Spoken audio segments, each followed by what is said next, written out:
दादा आपके पास में तो काफ़ी इतिहास है, जी। जैसे वीर विनोद मेवाड़ का इतिहास है, इसमें कहीं भीलों का इतिहास। ये पढ़ा है, वीर विनोद की बात कर रहे हाँ हैं? जी सर। हाँ, देखिए भीलों के इतिहास की आपने बात करी है तो सबसे पहले तो ये कहें कि जितने भी ग्रंथ हैं उन सभी में भीलों का इतिहास है। हाँ, हो सकता है कहीं नाम चेंज हो, कहीं निषाद लिखा हो, कहीं भील लिखा हो, कहीं किरात लिखा हो, कहीं शब्बर लिखा हो, ऐसा कुछ भी हो सकता है, या फिर कहीं जाति न लिख करके केवल उस व्यक्ति का नाम दिया हो, इस तरीके से। लेकिन ऐसा कोई ग्रंथ नहीं होता है जिसमें भीलों का इतिहास ना हो, क्योंकि भील जो है आदिवासी हैं, तो उनके बगैर तो कोई इतिहास नहीं हो सकता है। फिर भी आपने जो ये पूछा है वीर विनोद जी, तो वीर विनोद में भी आपको कुछ बता ही देते हैं। ठीक है, ये है वीर विनोद है, ये मेवाड़ का वृत्त इतिहास है। मेवाड़ के इतिहास की एक प्रसिद्ध ग्रंथ है और इसको लिखा है कविराज श्यामल दास ने। तो ये दादा कितने का है ये ग्रंथ वीर विनोद? ये जो चारों भाग आप देख रहे हो जी, भाग 1, 2, 3 और 4, चारों भाग 5,000 रुपये का है। ये 4 ग्रंथ जो है ये 5,000 रुपये का सेट है। अच्छा, ये किसने लिखा था? ये एक कवि थे श्यामल दास जी, श्यामल दास। उन्होंने लिखा था। और इसकी मैं आपको एक और खासियत बताऊं कि ये इतना मतलब 136-37 साल पुराना है। 1886 में इसको लिखा गया था। और ये जो ग्रंथ है ये पूरा का पूरा उर्दू भाषा में है। टाइपिंग इसकी हिंदी है, टाइपिंग आप देखेंगे तो हिंदी दिखेगी आपको, लेकिन ये इसकी जो भाषा है, लैंग्वेज है, वो मतलब उर्दू भाषा है। क्योंकि उस वक्त मुगल दौर था और उस वक्त उर्दू ही ज़्यादा चलती थी। तो आपने कहा है कि इसमें कुछ भीलों का इतिहास तो बताते हैं, कोई बात नहीं। जैसे ये भाग कौन सा एक है? 1 नंबर। तो एक जो भाग है इसके 288 पृष्ठ संख्या पर अपने डूंगरिया भील है ना, डूंगरपुर को बसाने वाले। अच्छा, डूंगरपुर को जी, डूंगरिया, डूंगरिया भील जो डूंगरपुर को बसाने वाले हैं, तो उसका इसमें जिक्र है। 288 पेज पे है, 88 पेज। हाँ, ये ऐसे भी निकला हुआ है, आप इसमें देखेंगे 288 पेज पर लिखा हुआ है कि माहप और राहप दो भाई थे। माहप ने अपने भाई राणा राहप की मदद से डूंगरिया भील को मारकर डूंगरपुर लिया। इसमें स्पष्ट शब्दों में लिखा हुआ है कि माहप ने जो है वो डूंगरिया भील को मारकर डूंगरपुर लिया। मतलब डूंगरिया भील का डूंगरपुर है, डूंगरिया भील ने बसाया था। तो इसमें एक तो ये भी इतिहास मिल जाता है अपने को, और दूसरा इसका है 349 पर आप निकालते हैं। 349 पर भी है, 349 ही है शायद। 37।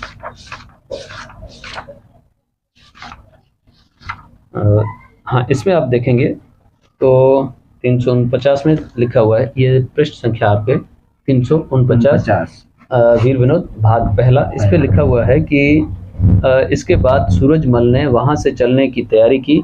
पृथ्वीराज ने बहुतेरे कहा, लेकिन उसने एक भी न सुनी, और मेवाड़ के किनारे जो कांठल है, कांठल में जाकर वहां के भीलों को जेर करके अपना राज्य जमाया। अब जेर क्या है? जेर शब्द ये उर्दू है, इसका अर्थ होता है अपने कब्जे में लेना या हराना, या मतलब किसी भी पराजित करना, मतलब अपने अधिकार में लेना। अधिकार में तो क्या लिखा हुआ है? कांठल, जो प्रतापगढ़ का पास का क्षेत्र है। कांठल है जो मतलब एक शहर था। नहीं, कांठल एक नदी है ना, जो नदी, अच्छा, माही नदी के जो कांठा है, कांठा मतलब किनारा, उसका जो पास में जो लोग बसे हुए थे, वो उसको पूरे के पास में जो बसे, हाँ, कांठल कहा जाता था। तो आज भी कांठल कहा जाता है। ठीक है, तो वहाँ कांठल में जाकर वहाँ के भीलों को जेर करके, मतलब हरा करके, अपने अधिकार में लेकर के वहाँ का अपना राज्य लिया। मतलब क्या है इसमें? मतलब कांठल पर भी भीलों का राज था। ये मैं इस ग्रंथ की बात कर रहा हूँ। फिर मैं इसमें एक चीज़ और भी है, जो पृष्ठ संख्या है इसमें 164, इसका पृष्ठ संख्या है 164 पर आप देखेंगे 164 पर आएगा 63-64 पृष्ठ संख्या 164 है। हाँ, यहाँ पर देखेंगे तो मांडलिया भील का आएगा। मांडलगढ़ जो ये देखिए आप, 164 पृष्ठ संख्या। और यहाँ पर क्या लिखा हुआ है, यह किला बनवाकर उसी भील, अब यहाँ से पढ़े, थोड़ा ऊपर पढ़ते हैं। गुजर समझदार था। ये जो मांडिया भील है, लिखा हुआ है मांडिया भील, इसको मतलब कहते हैं एक पारस पत्थर मिला था। पारस पत्थर जिस लोहे को छूते हैं तो वो सोना बन जाता है, ऐसी कहता है, कहानियां होती जुड़ी होती है, ऐसी किवंतियां है। तो मांडिया भील को वो मिला था, लेकिन वो इस चीज को समझ नहीं पाया। फिर एक गुजर था और वो समझ गया, फिर उसने उससे वो लिया।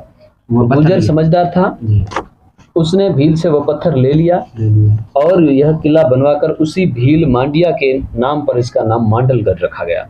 ये मंडलगढ़, हाँ मांडलगढ़। तो ये किला बनाया, वहां पर भी भील लोग रहते थे, वहां पर भी भीलों का आधिपत्य था। ठीक है। और उसके अलावा इसमें बहुत इतिहास है, लेकिन मुझे जो 3-4 याद रहते हैं तो आपने पूछा तो शॉर्ट में बताते हैं। और इसका जो ये है, यह है वीर विनोद भाग 2। इसके पृष्ठ संख्या 41 पर क्या लिखा हुआ है? भाग 2 पृष्ठ संख्या 41। अब देखते हैं पृष्ठ संख्या 41। ठीक है, ये वीर विनोद मेवाड़ का इतिहास भाग 2 पृष्ठ संख्या 41 पर लिखा हुआ है। ये राजा चौहान राजपूतों की शाखा में खींची गोत के थे। अब यहाँ पर कोष्टक कोमा है, आगे है, राजा पालन देव ने चांपा नामक भील से चांपानेर का किला लिया।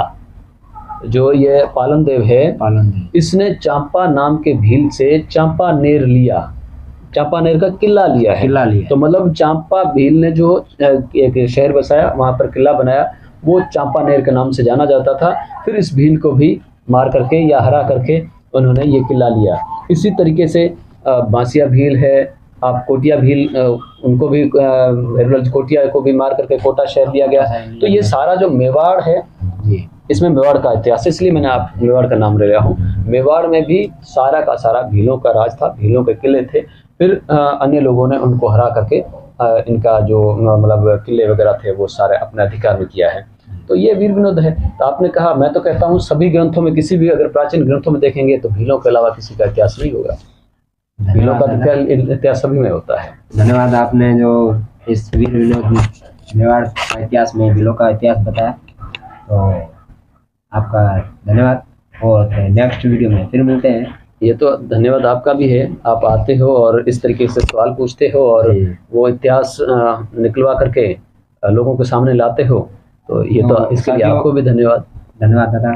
साथियों, मेरा सबसे यही कहना है कि हमारे जो भील थे तो उनका काफ़ी इतिहास है। तो मेरे YouTube चैनल भील दर्पण पे ऐसे भीलों का इतिहास मिलता रहेगा। कृष्ण राज जी से पूछता रहूँगा मैं, और जो भी इतिहास वो मैं आपको बताता रहूँगा। धन्यवाद। जोहार।